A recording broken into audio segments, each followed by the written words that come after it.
Hi hello नमस्कार, मी प्रतीक्षा आणि आज मी आली आहे माझ्या सर्वात आवडत्या ठिकाणी म्हणजे माझ्या मामाच्या गावाला.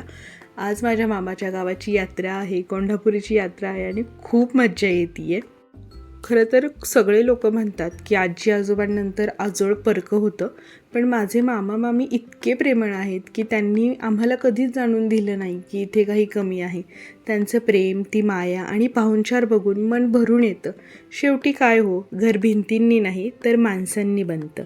आणि प्रेम देणारी माणसं जर सोबत असली ना की माहेर आणि आजोळ कायम जिवंत वाटतात.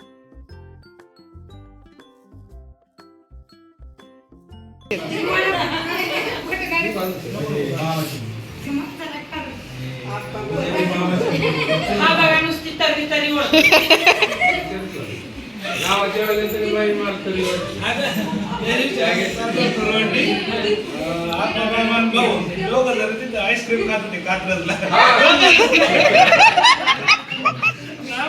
शुक्रपूरला जायचं होतं नाही तर म्हणलं वळून जायचं. खरं तर एकाच गावात माझे मामा, माझ्या आईचे मामा, तिच्या मावश्या, त्यांची मुलं, माझ्या मावश्या सगळं एकत्र असणं म्हणजे खूप मोठी नशिबाची गोष्ट आहे. आणि ही सगळी लोकं आहेत ना, आम्हाला खूप जीव लावतात. रक्ताच्या नात्यापेक्षाही वर असतं ते म्हणजे प्रेमाचं नातं. या सगळ्यांच्या चेहऱ्यावरचा आनंद बघून यात्रेची मजा दुप्पट झाली आहे. दुपारी मी आणि माझ्या मामी आम्ही पुरण वाटत होतो, तर मी मामींना म्हणलं आपण त्याच्यामध्ये मस्त जायफळ खिसून टाकू. तर मामी म्हणतायत नको नको मोना, त्याच्यात जायफळ नको टाकायला. म्हटलं का? म्हणल्या मामांना संध्याकाळी तमाशाला जायचं असेल ना तर जायफळामुळे त्यांना झोप येईल आणि मग तमाशा कोण बघणार. तर बघा मंडळी, माझे मामा मामी इतके मजेत आहेत ना, आणि मामाच्या तमाशाची काळजी त्यांना जास्त आहे पुरणपोळीच्या स्वादापेक्षा. हे सगळ्या करमणुकीच्या गोष्टी आहेत.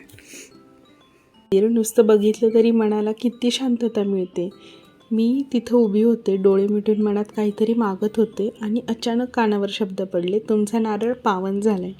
ते शब्द ऐकून काळजात लख्ख उजळल्यासारखं वाटलं. असं वाटलं की देवाने माझं मागणं ऐकले. इथली ही शांतता, हा गारवा आणि माझ्या माणसांच्या चेहऱ्यावरचं ते निखळ हास्य, मला अजून दुसरं काय हवं आहे. 2, 3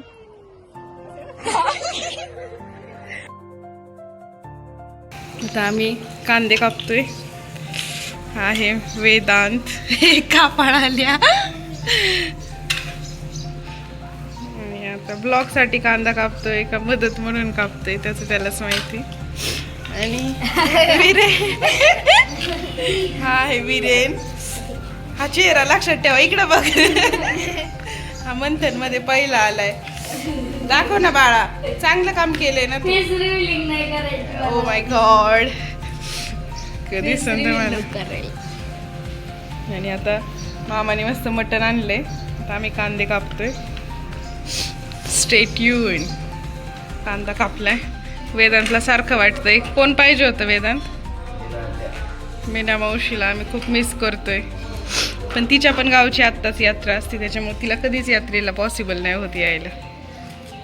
पण आता मेमध्ये आम्ही येणार आहे आणि वेदांत आम्हाला कुठेतरी नेणार आहे फिरायला.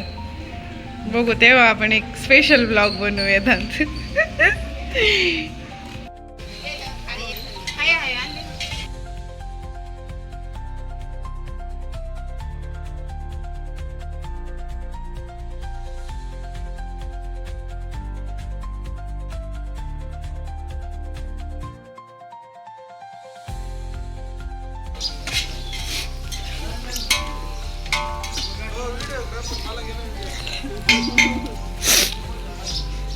कोंढापुरीचा 22 सरपंच. गावचं खरं वैभव. पांढरी शुभ्र टोपी, अंगात सध्या आणि चेहऱ्यावर अनुभवाच्या सुरकुत्या. आजच्या या धावपळीच्या जगात अशी निवांत गप्पा मारणारी माणसं आता खूप कमी पाहायला मिळाली. त्यांच्या या गप्पांमध्ये जुन्या काळच्या गोष्टी आहेत, गावची माया आणि एक वेगळीच शांतता आहे. त्यांना असं बघितलं की वाटतं खरं आयुष्य हेच आहे, साधेपणा आणि समान.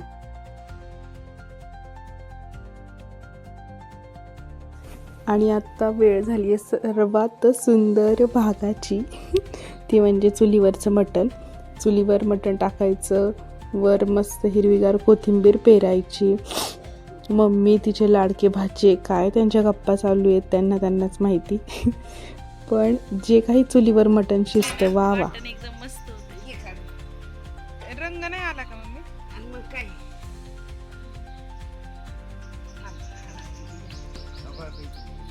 मम्मी शिजले बरं का लय भारी.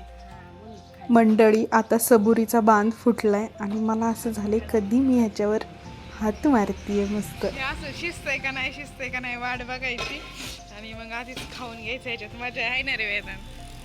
आता आम्ही खातो. हा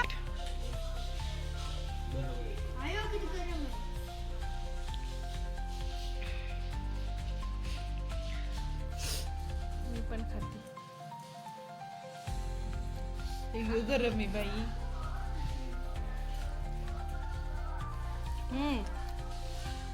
छान शिजले. मीठ व्यवस्थित वाटतंय ना? ऐक ना, आत्याला खिडकीत सांग ना म्हणा व्यवस्थित आहे मीठ. मी जेव्हा कोंढापुरीला येते तेव्हा अश्विनी मामी कायम मला एक मिठी मारतात.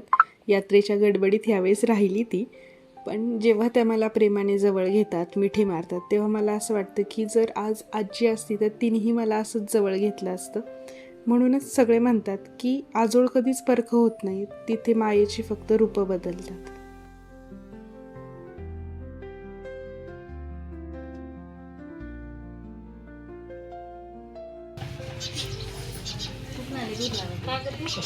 नाही हाय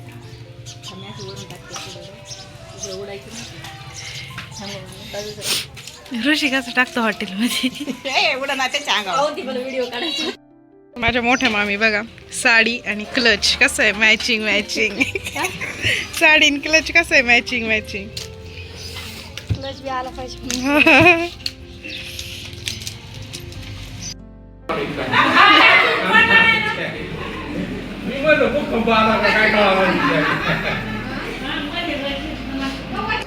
लोक म्हणतात की आजकाल कुटुंब विखुरली आहेत, पण माझ्या मामाच्या गावची ही माणसं पाहिली की असं वाटतं हीच खरी श्रीमंती आहे.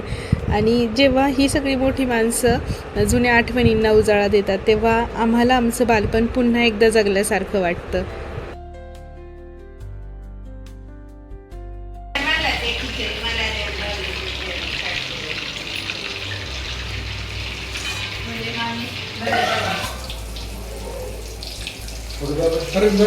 अरे आता आम्ही बनवणार आहे व्हेज मंचुरियन. हा आहे विरेन, माझ्या छोट्या मामाचा छोटा मुलगा. त्याला मंथनमध्ये 300 पैकी 200 किती पडलेत बाळा? 280. आणि मग त्याला मी म्हणलं तुला काय पाहिजे, तर तो म्हणलं मंचुरियन बनव. आता आम्ही मंचुरियन बनवतोय.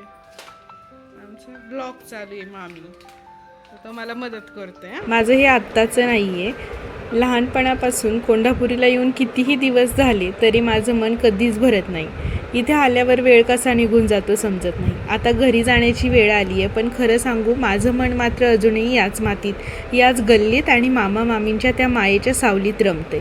शरीराने जरी मी जात असले तरी इथल्या आठवणी, तो यात्रेचा उत्साह आणि मुलांचा तो निरागस गोतावळा मी माझ्यासोबत घेऊन जाते. कोंढापुरी म्हणजे माझ्यासाठी फक्त गाव नाही, तर ते माझं हक्काचं दुसरं घर आहे. तुमच्याकडे पण तुमच्या मामाच्या गावच्या काही आठवणी असतील तर त्या मला कमेंट्समध्ये सांगायला विसरू नका. आणि असेच छान छान व्हिडिओ पाहण्यासाठी माझ्या चॅनलला लाईक आणि सबस्क्राईब करायला अजिबात विसरू नका.